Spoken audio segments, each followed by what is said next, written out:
This is Pradnya Adhav, delighted to welcome you all to the 6th edition of Orange City Literature Festival, organized by SGR Knowledge Foundation, powered by Raisoni Education.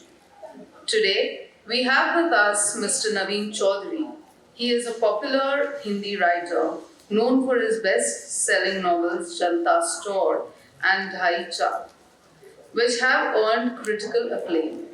With an MBA in marketing, he has worked with top organizations like Aditya Birla Group and Oxford University Press. Before leaving his corporate career in 2021 to focus on writing, he also conducts workshops and speaks on topics like personality development, public speaking, and book writing. We also have with us Dr. Sachin Untawle, Director, GH Raisoni College of Engineering, Nagpur, as the moderator of this session. Dr. Sachin Untawle is the Director of GH Raisoni College of Engineering and Technology, Business Incubator Foundation, and CEO of Raisoni Group of Institutions. With a PhD in mechanical engineering and 35 years of experience, he has guided five PhD scholars, published 98 research papers, authored 4 books, and secured 20 crores in research grant. A leader in education and innovation, he is a National Education Policy Advisor, an international speaker, and recipient of the prestigious award like Best Principals Award 2024. We will now explore powerful stories and experiences that can empower your journey of personal growth and change. Ladies and gentlemen, without further ado, I hand over the session to Dr. Sachin Untawle. Good morning, all of you. Orange city literature festival के इस मंच पर मैं श्री नवीन चौधरी जी और आप सबका बहुत बहुत स्वागत करता हूँ। एक उर्दू में शायर हुआ करते थे, उनका नाम था प्रेमलाल शिफा दहलवी। उन्होंने लिखा था कि या तो दीवाना हंसे या तुम जिसे तौफीक है, वरना इस दुनिया में रहकर मुस्कुराता कौन है। पहला प्रश्न, नवीन जी आपकी मुस्कुराहट का राज क्या है? जब इतनी एनर्जेटिक ऑडियंस दिख जाती है तो मैं वैसे ही मुस्कुराना शुरू कर देता हूँ। तो ये राज है, वो ये लोग हैं, इनकी एनर्जी मुझ में ट्रांसफर हो रही है। बहुत से खुश हूँ। बहुत बहुत ऐसे ही मुस्कुराते रहिए सर। आज हम नवीन जी के द्वारा लिखित उनकी नई किताब खुद से बेहतर के बारे में चर्चा करेंगे। इस पुस्तक में नवीन जी ने 15 ऐसे संदेश दिए हैं, 15 ऐसे सफलता के सूत्र दिए हैं, जिनके बारे में हम प्रश्नों के द्वारा उनके बारे में हम जानेंगे। नवीन जी, क्या आप अपनी इस पुस्तक के बारे में कुछ प्रस्तावना करना चाहेंगे?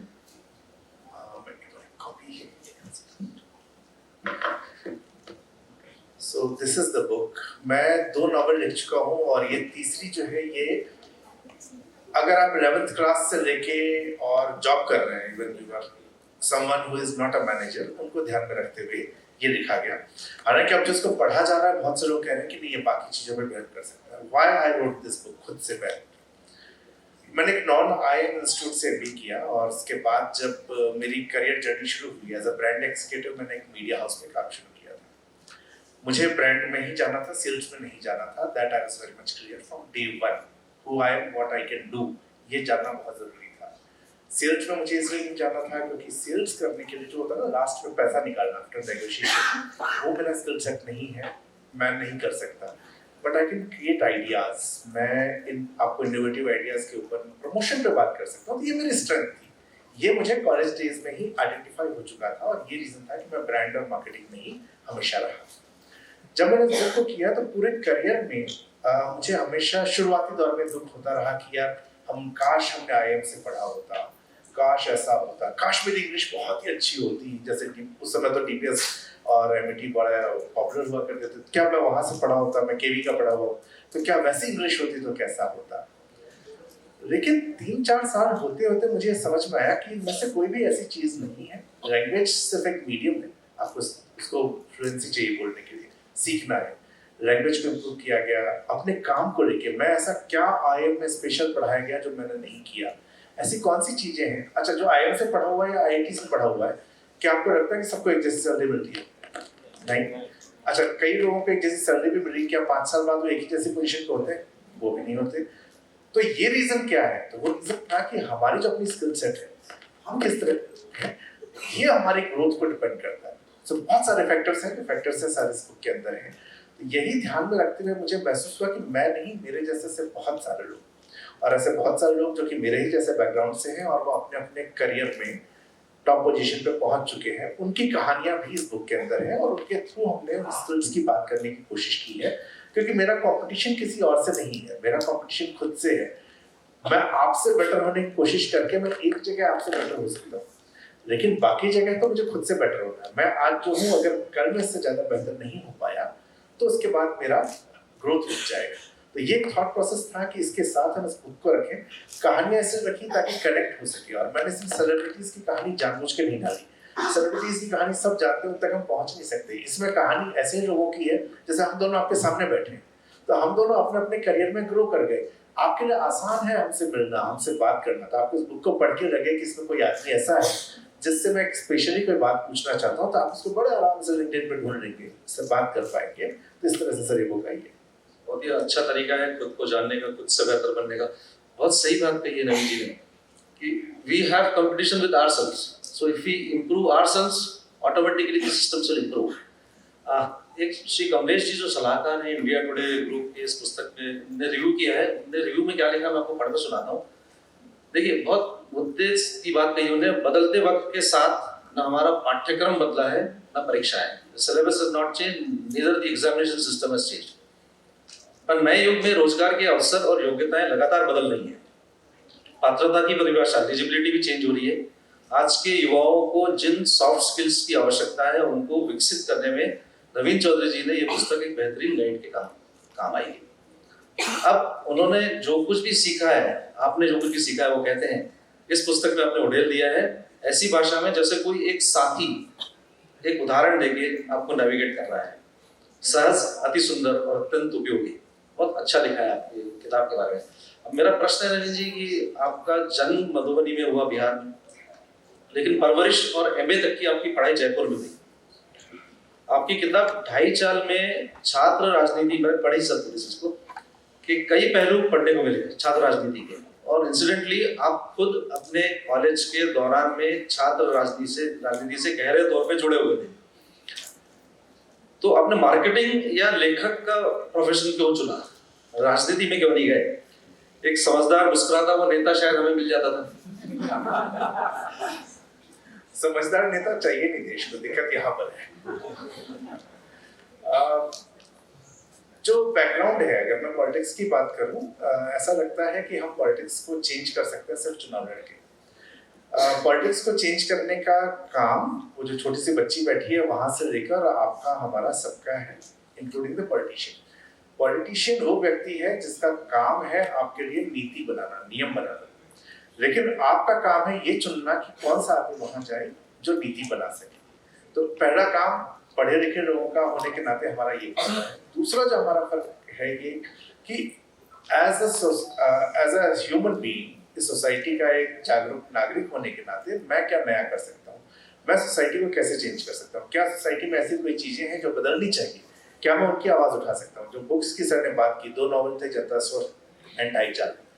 तो जनता स्टोर कास्टिज्म जो स्टूडेंट्स के अंदर आ जाता है, हम लोग पैदा कास्ट के साथ नहीं हुए, हमें बड़े होते हुए कास्ट बताई गई, उसका इम्पैक्ट कैसे आता है, कैसे दोस्तियां खराब होती हैं, वो थ्रिलर है, दोनों ही नॉवल थ्रिलर है, लेकिन आपको सटल वे में ये बताने की कोशिश की गई है। आज के टाइम में मीडिया, सोशल मीडिया हमारे हाथ में टूल है। अब उस टूल का आप यूज कैसे करते हैं? आपने एक न्यूज सुनी और आपने फटाफट, क्योंकि अपने हाथ में मोबाइल है ना, फटाफट एक हैशटैग लगा के आपने कहा कि ये कर देना चाहिए, वो कर देना चाहिए।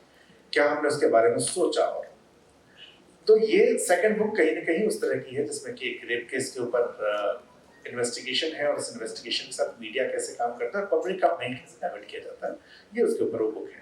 तो मुझे लगता है कि एज अ राइटर भी मैं वो पॉलिटिकल काम ही कर रहा हूँ कि मैं सोसाइटी को वो मैसेजिंग दे रहा हूँ कि आपको इस चक्कर में नहीं पड़ना, आपको इस चीज से बच के निकलना है, आपको जो दिखाया जा रहा है आपको खुद को देखना है। और आप खुद कैसे देखेंगे? जब आप ज्यादा से ज्यादा पढ़ेंगे, जब आप थोड़ा सा, और मैं आपको ये सजेशन दूंगा, मैं बहुत गुस्सा था, अब आपको मुस्कुराता दिख रहा हूँ, पर मुझे बहुत गुस्सा आता था, मैं इमीडिएट रिएक्ट करता था। विद द टाइम मुझे एहसास हुआ कि अगर मैं 1 घंटा भी वेट कर लेता हूँ रिएक्शन से पहले, मेरा पूरा थॉट प्रोसेस, मेरा परव्यू चेंज हो जाता है, और 1 घंटे बाद में अगर गुस्सा आ रहा है तो मुंह तोड़ दो फिर उसका, ठीक है। तो आप रिएक्ट इमीडिएट मत कीजिए, थिंक अबाउट इट, आपको अचानक नए पर्सपेक्टिव दिखने शुरू हो जाएंगे। तो ये रहा। बाकी राइटिंग का ऐसा था कि यंग ऑडियंस है तो इनको तो मैं बता ही सकता हूँ। तो कॉलेज में क्या हुआ कि मैं कोशिश करता था सबको कि गुलाब का फूल देने की, कोई लेता नहीं था। तो मैंने उनको ये कहा कि देखो यार, एक दिन मैं राइटर बनूंगा और जिस दिन बनूंगा तुम्हारे बारे में एक बुक लिखूंगा। तो ऐसा करके मैंने मन में सोच लिया था कि बुक लिखेंगे, पर मैंने प्रेम कहानी नहीं लिखी है उसके बाद कभी। सो मेरे फादर का that is just a joke, seriously लेना है क्योंकि मेरी बीवी रिकॉर्डिंग सुनेगी। तो मेरे फादर नहीं ऐसा तो नहीं जो आपने पहली प्रेम किताब लिखी थी उसके बाद में बीवी आपकी वही बन गई? सर मैं प्रेम कहानी छप ही नहीं पाई। तो मेरे फादर वाइस चांसलर हैं और रहे हैं, अब तो रिटायर हो चुके हैं।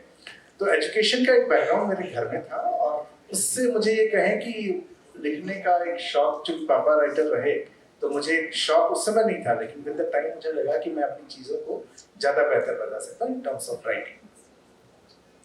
बहुत अच्छी बात है सर आपने कही। अच्छा, एक नई अभी नेशनल एजुकेशन पॉलिसी 2020 में सामने आई है, उसमें हॉलिस्टिक डेवलपमेंट ऑफ स्टूडेंट्स ने बहुत ज़्यादा ख्याल रखा है। जैसे एबिलिटी एनहांसमेंट कोर्सेज डाले हैं, स्किल एनहांसमेंट कोर्सेज डाले हैं, वो स्कूल एजुकेशन से लेकर हायर एजुकेशन तक वो पूरा नेशनल एजुकेशन पॉलिसी 2020 में उन्होंने इनकॉर्पोरेट किया है।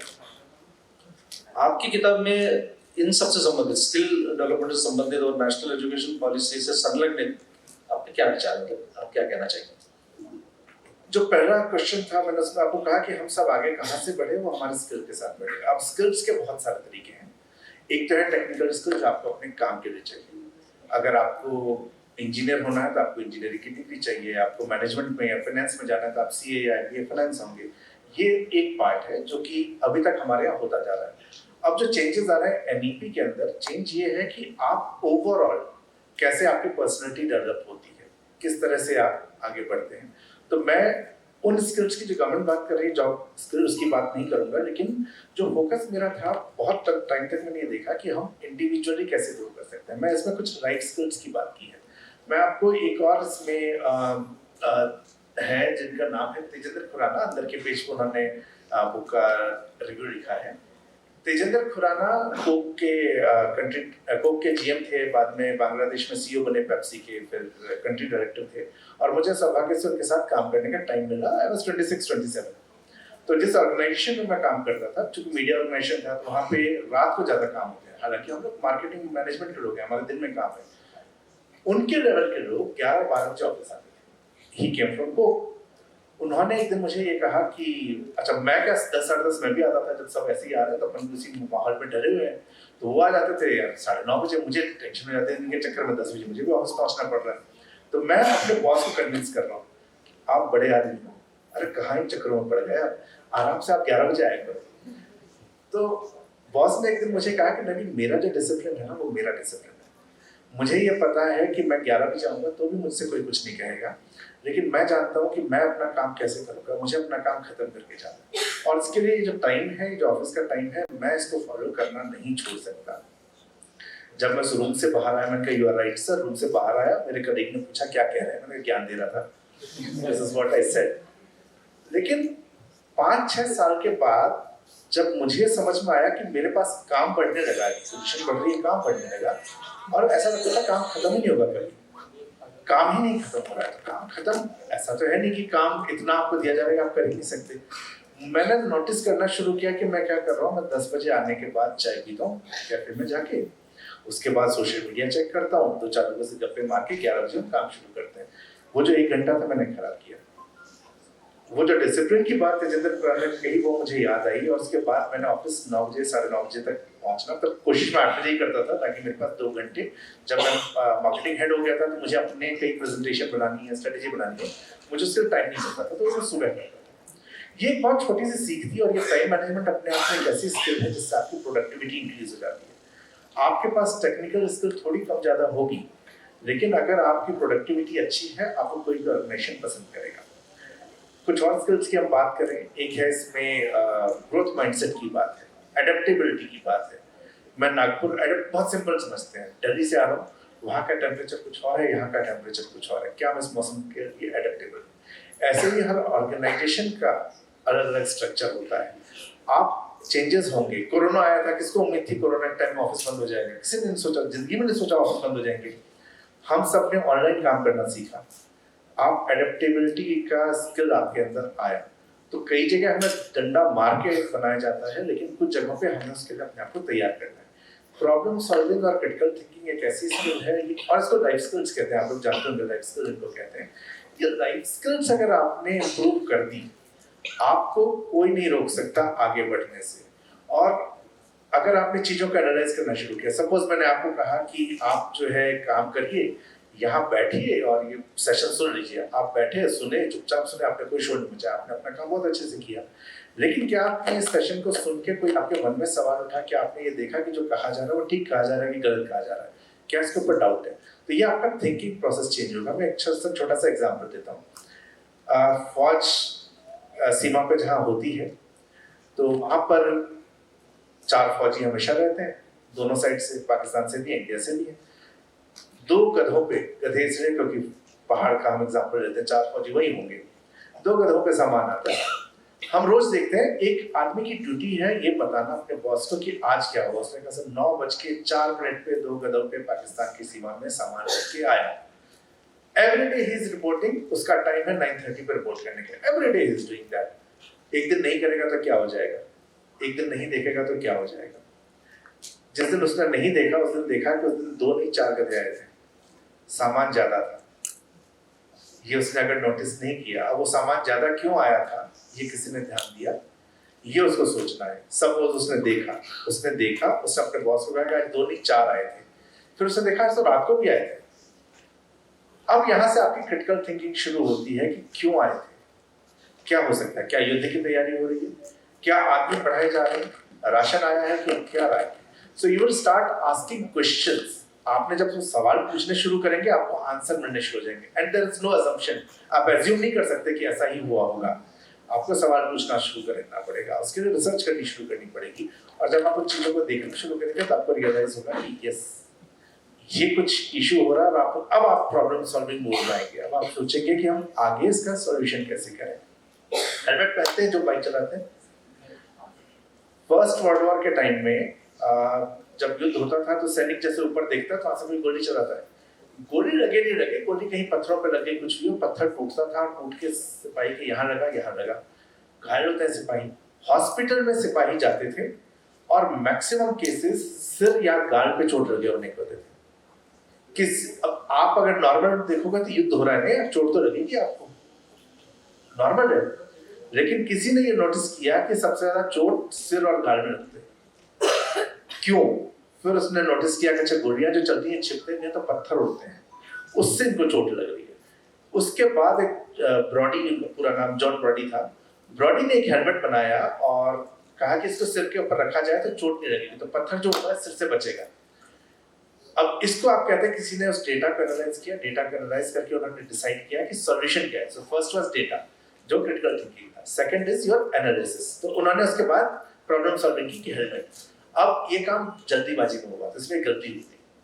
रात को जब गोलियां चलती थी तो उनके स्टील के हेलमेट चमकते थे तो उनको और पता लग गया कि अच्छा यहाँ बैठा हुआ, यही गोली मारनी है। उसके बाद मार्क 2 आया उसका, और मार्क 2 के अंदर उन्होंने उसको कैमोफ्लेज कलर में रख दिया ताकि वो चमके नहीं। और अभी भी गाल पे लगने की समस्या अभी भी थी, तो उसका जो शेप था, अगर आपने देखा होगा पुरानी फिल्मों में किस तरह की टोपी पहनते हैं, उसके शेप को थोड़ा सा उन्होंने स्लेंट किया ताकि टकराए तो इस तरह से साइड से निकल जाए। पूरी तरह से कवर नहीं हुआ, लेकिन वहीं से वो हेलमेट धीरे धीरे बनता शुरू हुआ और आज हम लोग जो पहनते हैं पूरा मुंह कवर होता है। तो किसी ने अगर वो डेटा नहीं देखा होता, और ये लाइफ स्किल है जिसको आप पढ़ाने की कोशिश कॉलेजेस में, स्कूल्स में हो रही है, और एनईपी के अंदर भी इन चीजों पर फोकस हो रहा है। तो मुझे लगता है कि आप लोगों से बहुत लोग उसको पढ़ रहे होंगे, और जिनको वो चांस नहीं मिले, आपको अपने आप को इम्प्रूव करना इसके साथ शुरू कर देना चाहिए। तो सही कहा आपने, डिसिप्लिन बहुत जरूरी है। और जैसे सुबह की बात आप करते हैं तो 9 बजे से लेके 11 बजे तक जितना प्रोडक्टिव टाइम होता है उतना दिन भर में कभी नहीं होता।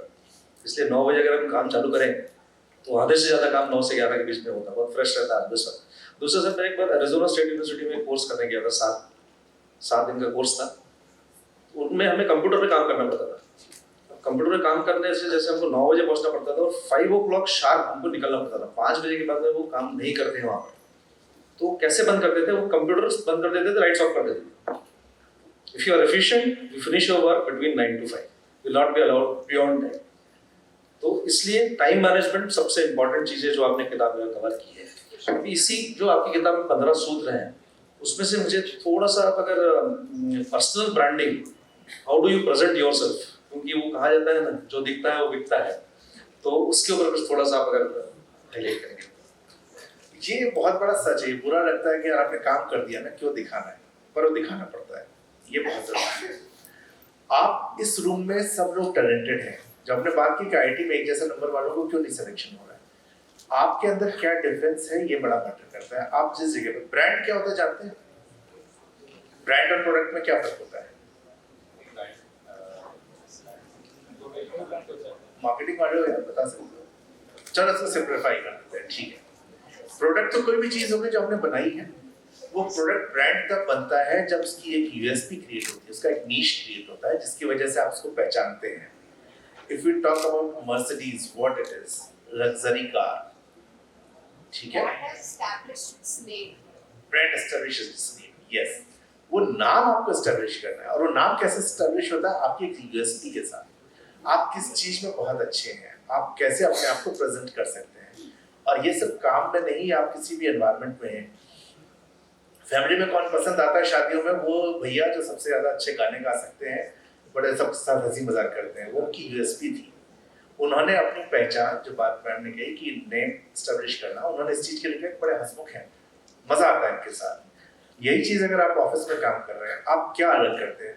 मेरे ऑफिस में एचआर वालों का कोई इवेंट मेरे बिना नहीं होता था। रंगोली तो मैं नहीं बनाता था, एचआर वाले रंगोली बनाने के लिए बदनाम है। लेकिन ऑफिस में कोई भी इवेंट होना, उनको ये पता है कि नवीन इसको मैनेज कर लेगा, ये टीम को सबको ले जाएगा। तो मेरे अपने काम के अलावा ये एक अलग चीज थी जिसकी वजह से मैनेजमेंट को लगने लगा कि if Naveen can work with 10 more departments, Naveen can do everything else. और वहां से जब उनको सोचना था कि मार्केटिंग से बियॉन्ड अगर हमें किसी को देना है, तो मार्केटिंग से बियॉन्ड उनके पास जो 4 नाम है उसमें नवीन किसी के रिकॉल में आता है कि नवीन कैन बी वन, कोई आपका नाम बता रहा है। तो अपना जो ब्रांड क्रिएट करना है, आपको आइडेंटिफाई करना पड़ेगा कि what I am doing best. अपनी एक चीज को बेस्ट बनाइए, वो एक चीज आपकी चीज है, उसको बेहतर बना के और प्रेजेंट करना बड़ा जरूरी है। आपको बताना होगा कि आपने जो किया उसका असर क्या है। कॉर्पोरेट में, नौकरी में आपको ये मौके हमेशा मिलेंगे प्रेजेंटेशन के माध्यम से। अगर प्रेजेंटेशन का आपकी, सपोज आपकी प्रोफाइल ऐसे नहीं जहां प्रेजेंटेशन दे रहे हैं, आपका जब भी कोई भी ऐसा काम हो रहा हो जिसमें कि आपका सपोज परफॉर्मेंस अप्रेजल हो रहा है, वो एक मौका है आपके पास बात करने का, अपने बारे में बताने का, और आपका काम अपने आप बोलेगा। तो मुझे लगता है कि आप जहां भी जाइएगा, अपने आप को एज अ ब्रांड, अपनी एक यूएसपी को आइडेंटिफाई कीजिए, उसको डेवलप कीजिए और ऐसा कर दीजिए कि आपके अलावा कोई और उसको उससे बेहतर वहां कर ही नहीं सकता। और साथ साथ आप जिस जगह पर हैं वहां उस तरीके से उसको मार्केट भी कीजिए कि yes I am doing this. Sir मैंने एक एग्जांपल देता हूं, मैंने एक साउथ एशिया कॉन्क्लेव करवाया था जब मैं ऑक्सफोर्ड यूनिवर्सिटी प्रेस में था। साउथ एशिया कॉन्क्लेव करवाया, that was this kind of event. उसमें मैंने सिर्फ उन लोगों को बुलाया जिनको मैं बुलाऊंगा। It was by invite only, there was no fee. I will decide. कोई आना चाहता था तो उनको उसके अंदर अपना सीवी भेजना होता था। उस इवेंट की हाइप इतनी बनी कि पाकिस्तान से मिनिस्टर्स तक उसके लिए अप्लाई करते थे कि वांट टू कम एंड सी, और साउथ एशिया के ऊपर बात होती थी, मनमोहन सिंह उसका पार्ट बने। तो मैंने अब इस इवेंट को किया था कि इवेंट एक मार्केटिंग वाले के लिए इवेंट है, आपने मनमोहन सिंह बुलाया, that's okay fine, what is different. मैंने ये एंश्योर किया कि मेरे पूरे ऑफिस को पता हो कि why Naveen is doing this south Asia conclave. The first thing was south Asia conclave. मेरे ऑफिस में जिनको मतलब नहीं है उनको भी ईमेल जाती थी कि guys this is going to happen, आप इसको अपने सोशल मीडिया पे प्रमोट कीजिए। जब उनके पास मेल जाते थे उनको लगता है कि कुछ तो बड़ा हो रहा है, कुछ बड़ा करने वाले हैं। दूसरा था कि ऑक्सफोर्ड यूनिवर्सिटी प्रेस की इमेज थी एक बूढ़े ब्रांड की, जहाँ सारे बूढ़े ऑथर्स आते हैं और वो कुछ मॉडर्न नहीं होता। मुझे उसको चेंज करना था। तो मैंने अपने पूरे ऑफिस में इस बात को इंश्योर किया, ये बताना लोगों को मैं सिखाता था कि आपको ध्यान देना है कि हम एक यंग ब्रांड हो रहे हैं, हम एनर्जेटिक ब्रांड हैं। जब मैं ये बात उनको बताता हूँ ब्रांड के बारे में, वो क्या सोचते हैं कि अच्छा नवीन इस एंगल में सोच रहा है। So there are many ways आपको चीजों को बताना जहां आपको ये भी ना लगे कि आप बोस्टिंग करें, मैं मुझे सब आता है, मैं एक्सपर्ट हूँ, ये वाला भी नहीं करना है। लेकिन आपको बताने के सरल तरीके हैं और वो है कम्युनिकेशन से। अब वो कम्युनिकेशन कैसे बेटर होगी वो भी इस बुक में है। ओके, मतलब अपने जो क्वालिटीज है उसमें से सबसे अच्छी क्वालिटी आपको आइडेंटिफाई करना है और उसको बेहतर बनाने के लिए खुद से बेहतर होना है। ये किताब में आपने मेंशन किया, थैंक यू फॉर। अब एक अभी ऑब्जर्व किया है कि आज के जनरेशन में अटेंशन स्पैन या फोकस कम होते जा रहा है, स्क्रीन पे देखने की वजह से या किसी और की वजह से होगा। क्या आप मानते हैं इस बात को कि अटेंशन स्पैन कम है? फिर इसका कुछ कारण होगा, आप बता पाएंगे या कहीं आपने रिलेट किया है कि हाँ, उसका एक प्रोडक्टिविटी वाले चैप्टर में उसकी हमने बात की है। देखिए मैंने कहीं पढ़ा था, कितना सच है मुझे नहीं पता, पर ये पढ़ा था कि 6 सेकंड का अटेंशन स्पैन होता है हमारा ह्यूमन का, उससे आगे हम उसको प्रैक्टिस करते हैं। और यही रीजन है कि इंस्टाग्राम जो आपको, आप देखिए पहले 1 मिनट की रील की उन्होंने, फिर आप वो कहते हैं कि अगर आपने विद इन 15 सेकंड का कोई वीडियो बनाया तो आपका चलता है, और जिसके वीडियो छोटे हैं उसका वीडियो चलता है। आप लोग मुझसे ज्यादा अच्छा जानते हो जो यंगर जनरेशन इस बात को। क्यों? क्योंकि उनको पता है कि आपका अटेंशन स्पैन इतना ही है और वो बेटर नहीं बना रहे आपको, वो बुरा बना रहे। होता क्या है कि जो हमारे अंदर कमी है हम उसको इम्प्रूव करते हैं, लेकिन वो क्या कर रहे हैं, हमारी कमी को यूज कर रहे हैं, हमारी कमी को यूज करके हमें उसी के हिसाब से लेके आ रहे हैं।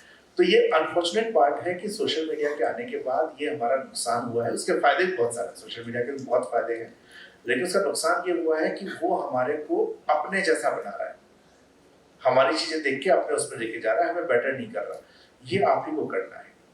अब एक इशू मेरे साथ भी होता है, जब मैं कुछ करता रहता हूँ मेरा बीच में अपने आप ही हाथ फोन पे जाता है, वो ऑटोमेटिक जाता है, मुझे पता भी नहीं चलता। मैं रात को अगर मेरी नींद खुलती है तो मेरा हाथ बटन पे नहीं जाता, मुझे पता होता है मेरा फोन कहाँ रखा है, मेरा फोन कहाँ है, कुछ मैसेज आया क्या। This is happening with everyone, हम सबके साथ हो रहा है। और ये फोन एक बार आपने शुरू किया, आपको पता है उसके बाद 10 सेकंड की रील कब 1 घंटे में चेंज होती है। यहाँ पर मजबूरी में ही आपको फोकस करना पड़ेगा। एक तरीका यह है कि आपको रोज का एक डिसाइड करना है कि मुझे फोन कब नहीं छूना है। कोई 1 घंटा आपका फोन किसी एक जगह पे हो। आजकल जो फोन आ रहा है सब में फोकस मोड आता है। फोकस मोड को ऑन करना अपने लाइफ का नियम बना लिए। रोज आप टाइम डिसाइड कीजिए कि 2 घंटे फोकस मोड ऑन रहेगा। फोकस मोड के अंदर आपका व्हाट्सएप बंद हो जाता है, आपका सोशल मीडिया बंद हो जाता है। इमरजेंसी कॉल के लिए आप उसमें ऑप्शन छोड़ सकते हैं कि 4 नंबर से मुझे, मेरे घर से फोन से ज्यादा इमरजेंसी कुछ नहीं हो सकती, घर के 4 नंबर छोड़ के किसी का इमरजेंसी कॉल नहीं आएगा मेरे पास। वो 2 घंटे जब मैं फोन उठाता हूँ तो ऐप डिसेबल हो चुका होता है।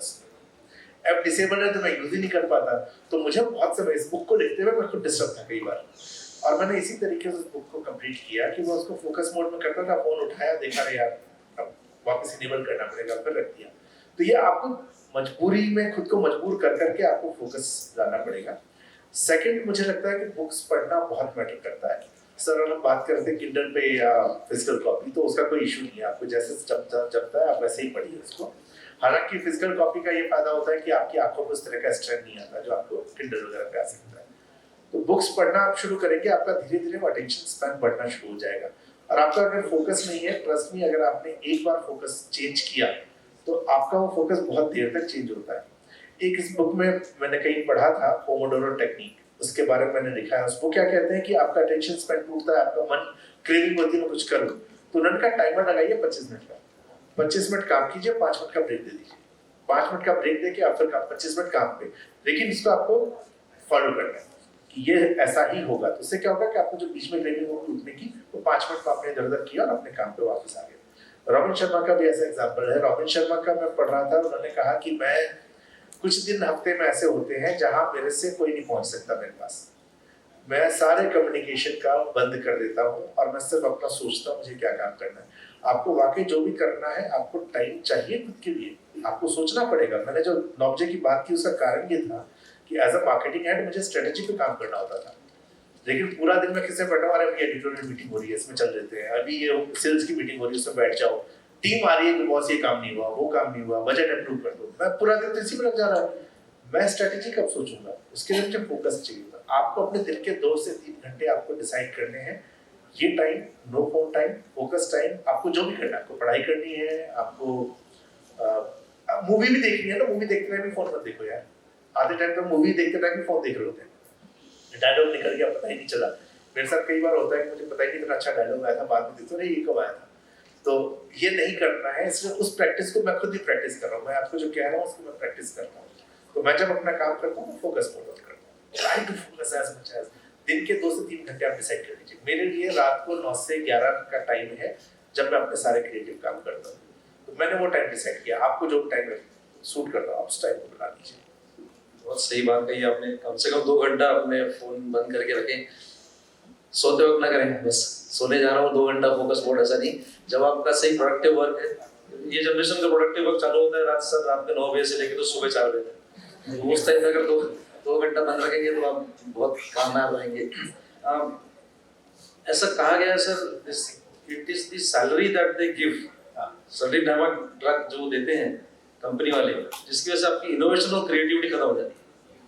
तो आपका एंटरप्रेन्योरशिप के बारे में क्या कहना है? मतलब बच्चों ने नौकरी करने से अच्छा नौकरी देने वाला बनना चाहिए, इसके बारे में आप बोल सकते हैं? नौकरी देने वाला बनना ही बहुत अच्छा थॉट है, लेकिन मैं यहाँ पर इस पे इससे ज्यादा डिबेट में नहीं जाऊंगा, क्योंकि सबके अपनी सिचुएशन है। अगर मुझसे 20 साल पहले कहते तो मैं 20 साल पहले नौकरी देने वाला तो नहीं था। मेरी ना फैमिली कंडीशन ऐसी थी, हम लोग नौकरी वाले माइंडसेट से ही आए थे, हमने वही किया। लेकिन मुझे लगता है कि आप जो भी कर रहे हैं, अगर आप एंटरप्रेन्योर हो रहे हैं तो पहली चीज वही है कि मुझे करना क्या था। अब जो बातें मैंने आपको जॉब के लिए कही, सारी चीजें एंटरप्रेन्योरशिप के लिए। मैंने 2021 में जॉब छोड़ी है। 21 में जब मैंने जॉब छोड़ा तो मुझे ये क्लियर था मुझे क्या करना है, और मेरे पास प्लान भी था। बहुत लोग कहते हैं प्लान भी नहीं होना चाहिए, पर मेरा मानना है प्लान भी होना चाहिए। So what was my plan A? मेरे नॉवेल्स के ऊपर वेब सीरीज राइट्स चले गए, तो मुझे मुंबई बुला लिया गया कि आप आ जाओ हमारे साथ, स्क्रीन प्ले आप लिखिए। तो मैं मुंबई चला गया। 6 महीने में 21 से 22 के फर्स्ट क्वार्टर तक मैं मुंबई में था।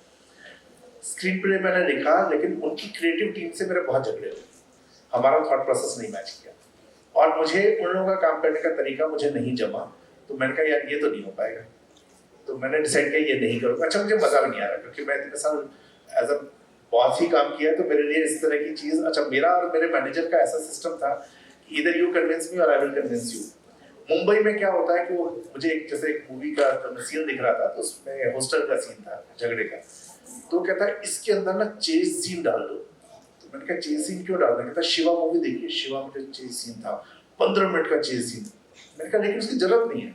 अच्छा, मेरा जो हीरो था उसमें प्रोटैगनिस्ट, वो धीरे धीरे निकलता है, धीरे धीरे आता है, बड़ा स्मार्ट कूल, और वहां से धीरे धीरे बड़ा डेवलप होता है। वो कह रहे हैं इसको पिटवा देते हैं फर्स्ट सीन में, तो मजा आ जाएगा। और मैं जानता हूँ कि मेरा जो कैरेक्टर जो मैं उसको बिल्ड कर रहा हूँ, अगर वो फर्स्ट सीन में पिट गया तो वो पिट गया। मैंने कहा कि क्यों करना चाहता हूँ, तो उसने मुझे गुलाल का रेफरेंस दिया। रणसा की पिटाई हुई थी ना, but my character is not Ransa, क्योंकि रणसा मर भी गया मूवी के अंदर, मेरा कैरेक्टर नहीं मरेगा। So this was creative difference. अब मुझे लगा कि ये लोग तो ऐसे काम करते हैं, मैं नहीं कर सकता। अब मैं नहीं कर सकता, सोचो कि मैंने नौकरी छोड़ दी, ये भी नहीं हो रहा, तो क्या होगा? Then plan B, what I am good at. मैं कंटेंट में बहुत स्ट्रांग हूँ, और मैं बहुत कम लोग हैं जो हिंदी और मार्केटिंग दोनों के साथ बहुत स्ट्रांग है। तो मैं हिंदी के साथ भी स्ट्रांग था, मैं मार्केटिंग के साथ स्ट्रांग था। मैंने यूएस की एक वेबसाइट को कंटेंट क्रिएट करके देना शुरू किया, उनको इंडिया में हिंदी कंटेंट क्रिएट करना था। So I was not just creating the content, मैंने उनके साथ उनको मार्केट में बताना शुरू किया कि how you can market your channel. अभी मैं दैनिक जागरण का कंटेंट कंसल्टेंट हूँ, उनका एक हिंदी का पूरा सेपरेट प्रोग्राम चलता है। उनके पास जो मार्केटिंग की टीम है वो सब अंग्रेजीदा है, वो हिंदी नहीं समझ पाते हैं ठीक से। तो अब हिंदी अखबार है, लेकिन टीम एमबीएस ज्यादातर इंग्लिश पे काम कर रहे हैं। So I am someone who is from the management background. I am someone who is a marketing person. So I know how to promote your product. At the same time, I know how एक हिंदी। तो ये मैं जानता हूँ, ये मेरा skill set है। अगर ये स्किल सेट को मैंने आइडेंटिफाई नहीं किया होता, तो मैं आज अपनी एजेंसी रन नहीं कर पा रहा होता। तो एंटरप्रेन्योरशिप करने के लिए भी आपको ये पता होना चाहिए जो मैं करने जा रहा हूँ वो मैं क्यों करने जा रहा हूँ, क्या क्या लगेगा और कैसे लगेगा। एक चीज मैं और कहूँगा, अगर एंटरप्रेन्योरशिप आपको करनी है, आइडिया के आप ऊपर आप अभी काम करना शुरू कर दीजिए एंड यू स्टार्ट इट। हो सकता है जॉब करें 1 से 2 साल के अंदर आप अपनी जॉब छोड़ के शुरू कर दीजिए। अदरवाइज आपको बहुत मुश्किल होगी। जब आप 30 क्रॉस करते हैं, आपकी शादी हो जाती है, बच्चे होते हैं, आपकी रिस्पॉन्सिबिलिटी होती है। अगर आपके घर में फाइनेंशियल बैकग्राउंड बहुत स्ट्रांग नहीं है, and this is very practical advice, आपके लिए बहुत मुश्किल होगा ये सोच पाना कि मैं जॉब छोड़ के कुछ करूँ। फिर आपको वेट करना पड़ेगा कि जब मैं मेरी तरह 45 के हो जाए और तनख्वाह बहुत अच्छी हो जाए कि आप मैनेज कर सकते हैं, तो वहां तक आपको फिर आना पड़ेगा। कई लोगों को वो चांस भी नहीं मिलता। इधर डू इट इन बिगनिंग।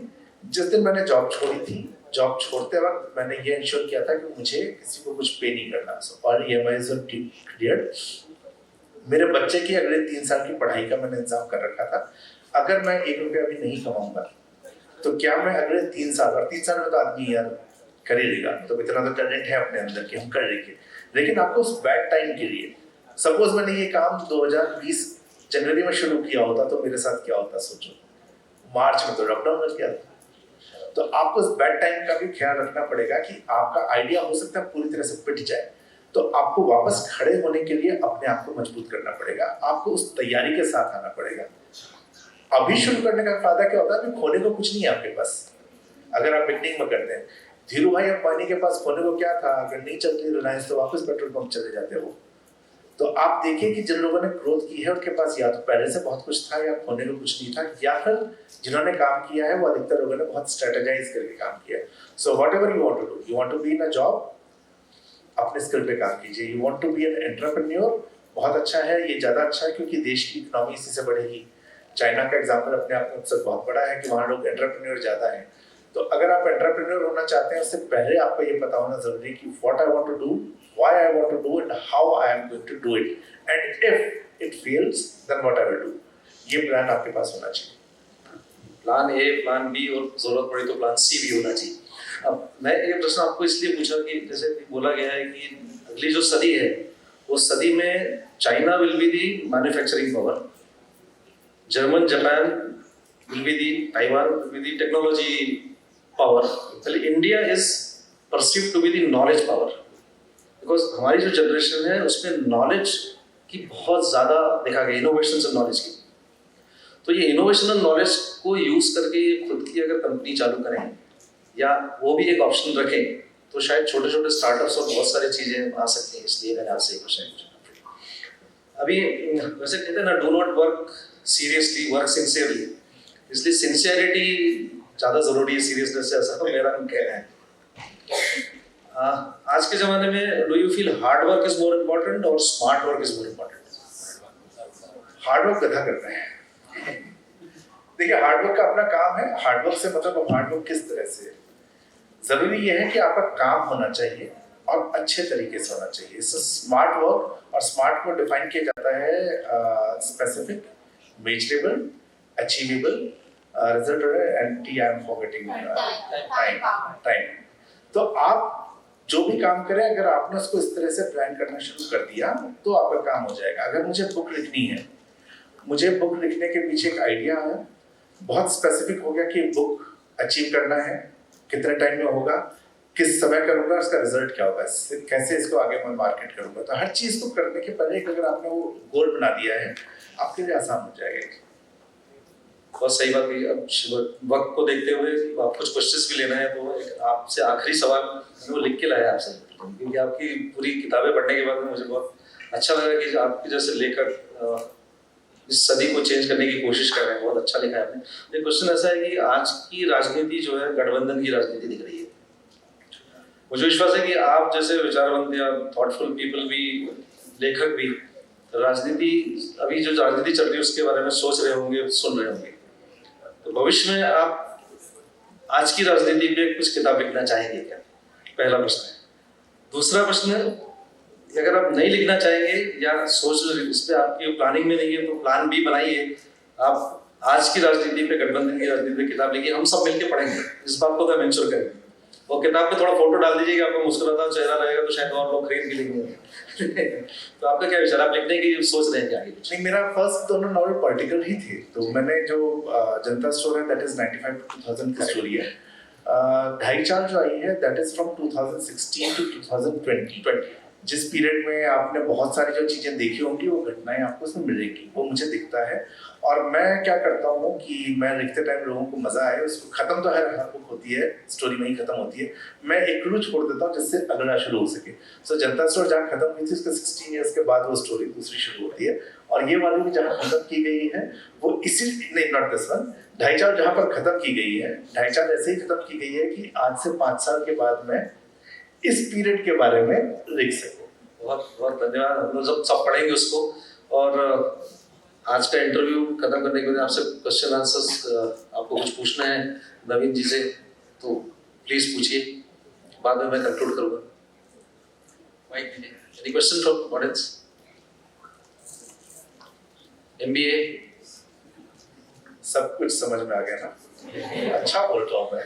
दो ही चीजें होती है, या तो सब समझता है या कुछ भी नहीं समझता। अच्छा, दूसरा अपन ऑप्शन मानेंगे ही नहीं।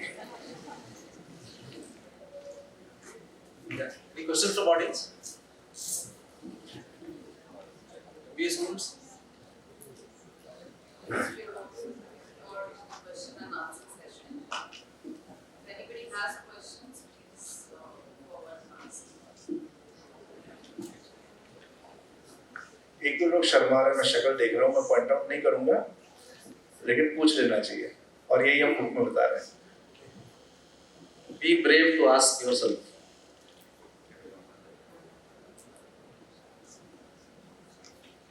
Yes.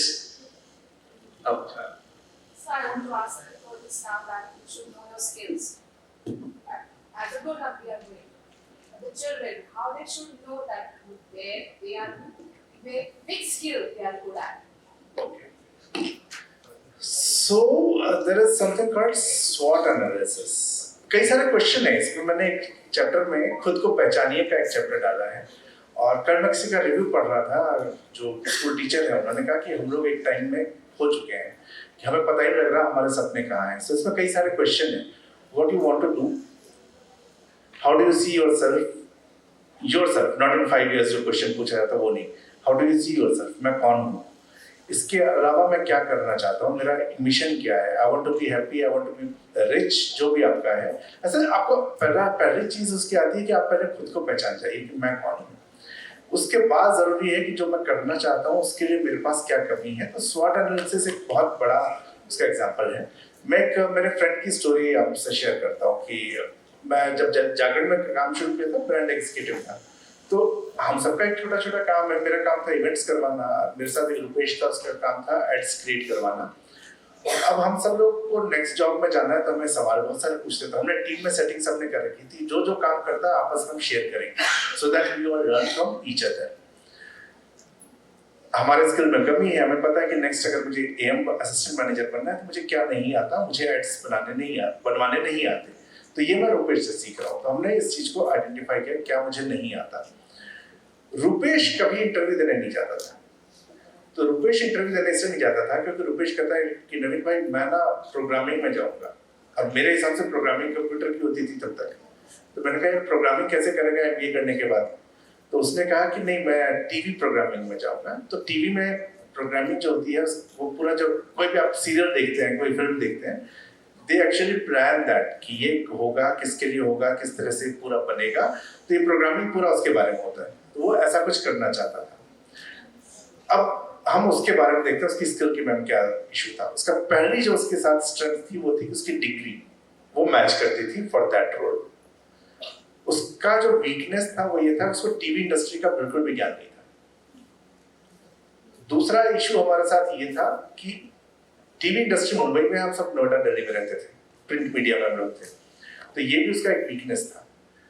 तीसरा, प्रोग्रामिंग के बारे में आप कुछ नहीं जानते। लेकिन एक अपॉर्चुनिटी थी, दिस वाज 2004, FM रेडियो आ चुका था। FM रेडियो के अंदर भी प्रोग्रामिंग की टीम बननी शुरू हो गई थी, वो दिल्ली में भी थे। ये हमारी अपॉर्चुनिटी थी और ये हमने बाकायदा टेबल बना के हमने एक्सरसाइज किया था। तो अब रुपेश के स्किल क्या नहीं है, रुपेश के पास सिर्फ डिग्री है, प्रैक्टिकल नॉलेज नहीं है उसकी। तो उसने जो है, जैसे हमने बात करनी शुरू की आपस में, वैसे उसने लोगों से पूछना शुरू किया। उसने टीवी इंडस्ट्री के बारे में, रेडियो इंडस्ट्री के बारे में जितनी रिसर्च कर सकता था वो रिसर्च करता चला गया। उस रिसर्च को करते हुए अपनी नॉलेज को उसने एनहेंस किया और उसके बाद इंटरव्यू में सक्सेसफुल हुआ। माय एफएम जो दैनिक भास्कर का, वहां पर अभी वो प्रोडक्ट हेड है। तो आपको जो करना है, अगर आपको ये बात नहीं पता है जब तक कि मुझे क्या करना है, आप अपने स्किल को आइडेंटिफाई नहीं कर पाएंगे। आप फर्स्ट ऑफ ऑल ये देख लीजिए कि मैं क्या कर सकता हूँ। जब मैंने लिखना शुरू किया था, मैं ब्लॉगिंग से मैंने शुरू किया था और मुझे तो इनिशियली हम सब इंग्लिश में लिखते थे, मैं भी इंग्लिश में लिखता था। मेरे बॉस थे AS रघुनाथ। तो AS रघुनाथ ने मुझे कहा कि नवीन तुम्हें हिंदी में लिखना चाहिए। तो मैंने कहा इतनी बुरी इंग्लिश है मेरी? तो उन्होंने कहा कि नहीं, इंग्लिश में तुम्हारा जो इशू है वो ये है कि तुमने इसको जॉब के हिसाब से किया है, तुमने इसको करिकुलम की तरह पढ़ा है, तो तुम्हारा ग्रामर और सब ठीक है, लेकिन तुम्हारा जो स्टाइल है वो निकल के नहीं आता। तुम्हारा स्टाइल आता है हिंदी के अंदर, और हिंदी का मेरा प्रैक्टिस बहुत सारा छूटा हुआ था। तो मुझे अगर हिंदी में लिखना है तो मुझे पता चला कि मेरा ये मिसिंग है। अब मेरा क्या स्टाइल डेवलप मुझे करना है, तो वहां से मैंने राइटिंग का हिंदी के अंदर शुरू किया काम, और धीरे धीरे वो अपने आपके सामने हो। तो आपको जो भी करना है, अनलेस यू डोंट नो कि मुझे ये करना चाहिए, आपको अपनी स्किल आप ढूंढ भी नहीं, जरूरत ही नहीं है ना ढूंढने की, हम ढूंढ भी नहीं पाएंगे। आपको वही सब पता लगेगा। हनुमान जी को जब जामवंत ने कहा था you can jump, Hanuman ji को पता ही नहीं था कि, लेकिन अगर उनको पता ही नहीं होता कि उनको लंका जाना है तो अपने स्किल को आइडेंटिफाई कैसे करते। तो मुझे लगता है कि गोल सेटिंग सबसे ज्यादा जरूरी है। अगर आपने अपना गोल डिसाइड कर लिया कि मुझे ये करना है, देन यू कैन आइडेंटिफाई कि इस गोल को पूरा करने के लिए मेरे पास क्या है और क्या नहीं है, उसके हिसाब से आप अपने स्किल को वर्कआउट कर सकते हैं। सेल्फ इम्प्रूवमेंट के लिए अगर हमें मतलब खुद हम हैं लेकिन हमें और कुछ लोगों को मोटिवेट करना है, तो लेकिन उनको इंटरेस्ट नहीं है, तो क्या कौन सी चीज़ें ऐसी हैं जो मोटिवेट कर सकती है कि हाँ हमें भी we want to improve ourselves? बच्चों की बात कर रही हैं आप, सुनते नहीं है ना वो। बड़ों से भी अगर आलस आ रहा है इम्प्रूवमेंट करने में, तो ऐसा क्या यूज कर सकते हैं जिससे उनको मोटिवेटेड फील और गोल इम्प्रूव करने की इच्छा जताए? मैम चाबी कोई नहीं रह सकती है प्रैक्टिकली। ये एक ऐसी चीज है इम्प्रूवमेंट के लिए कि फर्स्ट ऑफ ऑल आपको रास्ते बताए जा सकते हैं, लेकिन अगर आप उठेंगे नहीं, वो न्यूटन की किस्मत थी कि सेब गिर गया था, बाकी ऐसा सबकी किस्मत में होता नहीं है। तो मुझे लगता है कि आप जो हम कोशिश करते हैं, जो मेरी कोशिश है सजेस्ट करने की, वो होती है स्टोरीज के थ्रू। बहुत सारे प्रैक्टिकल एग्जांपल, अगर मैं आपको रूपेश की बात बताता हूँ, रूपेश एक्सेसिबल है, यू कैन फाइंड हिम। मैं कोशिश करता हूँ आसपास के example, but don't compare, comparison issue है कि क्या उन्होंने अच्छा किया था इसके थ्रू हम करके। और कई बार किसी को पता नहीं होता कि उनके सपने क्या है, ये भी बहुत बड़ा इशू है। हमें हमारे सपने क्या है हमें दिख रहा होता है उनके अंदर क्या अच्छा है, हम उस चीज को पुश कर सकते हैं। तो वहां से मुझे लगता है कि अगर हमने उसकी स्किल सेट को आइडेंटिफाई किया, हमने आइडेंटिफाई किया, हम उसके ऊपर अगर किसी को कॉन्फिडेंस देते हैं you can do this better, तो वो कर देगा। जैसे मुझे बोलने में पहले इशू था, मैं नहीं बोल पाता था, जैसे आज बात कर रहा हूँ आपको लगेगा ही नहीं कि आदमी नहीं बोल सकता था, लेकिन इशू था। लेकिन किसी ने मुझे क्या कहा था, थॉट्स ठीक होते हैं, जब तुमने 5 लोगों के सर्कल में बात करते हो तुम ठीक कर देते हो, तो 5 से 10 के बीच में क्यों नहीं।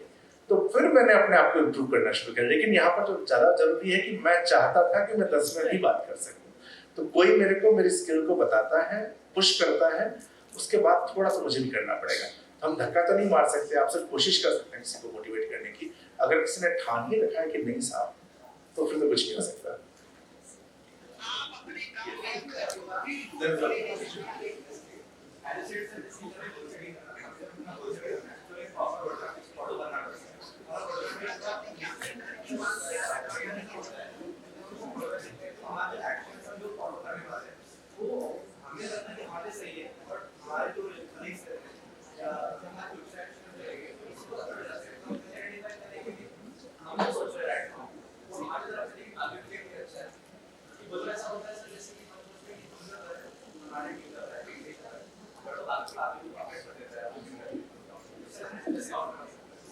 क्या ये टीम का गोल है, ये आपका इंडिविजुअल गोल है, इस पे डिपेंड करता है।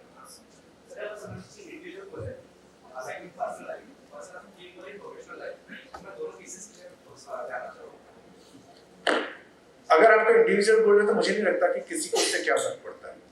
एक गाइड आपको जरूर चाहिए, वो गाइड जो आपको बता सके कि आपका जो थॉट प्रोसेस है वो सही डायरेक्शन में है कि नहीं है। उसमें पेरेंट्स हो सकते हैं, आपके टीचर्स हो सकते हैं, या कोई उस फील्ड का जिसका एक्सपीरियंस है। अगर मुझे ऐसा करना होता है तो उस फील्ड के आदमी से बात करता हूँ कि मैं ये करना चाह रहा हूँ, मेरा एक गोल है, ये मेरा एक्शन प्लान है। मैं इंडिविजुअल में मैं किसी के साथ नहीं और करता, मैं सिर्फ गाइडेंस मांगता हूँ लोगों से। तो मुझे लगता है कि जब आपका इंडिविजुअल है उसके बाद कुछ नहीं सोचना किसी के बारे में। अगर ये टीम का काम है तो फिर ये टीम का गोल है, फिर वो आपका इंडिविजुअल गोल नहीं है। उस केस में ये क्लियर होना बड़ा जरूरी है कि प्रोजेक्ट मेरा अकेले का नहीं है, ये प्रोजेक्ट इस पूरी टीम का प्रोजेक्ट है, और उस गोल को सेट कर रहे में पूरी टीम को साथ में आना पड़ेगा। तो पूरी टीम जब साथ में आ जाएगी, आपके पास रास्ता आना शुरू हो जाएगा। उसमें कॉन्फ्लिक्ट बहुत होते हैं हमेशा, किसी को लगता है ये तरीका ठीक है, किसी को लगता है ये तरीका ठीक है। अब जब हम स्वॉट की बात कर रहे हैं, स्वॉट को किसी दूसरे तरीके से ऐसे ही आपके हर एक्शन के प्लस और माइनस उसको आपको आइडेंटिफाई करना है कि अगर हम ये करते हैं तो ये होगा, ये करते हैं तो ये होगा, ये और वर्स्ट सिचुएशन को आपका एनालाइज जरूर करना है कि ये भी हो सकता है। संभावना जितनी हम देख सकते हैं उसको आपको आइडेंटिफाई करना चाहिए।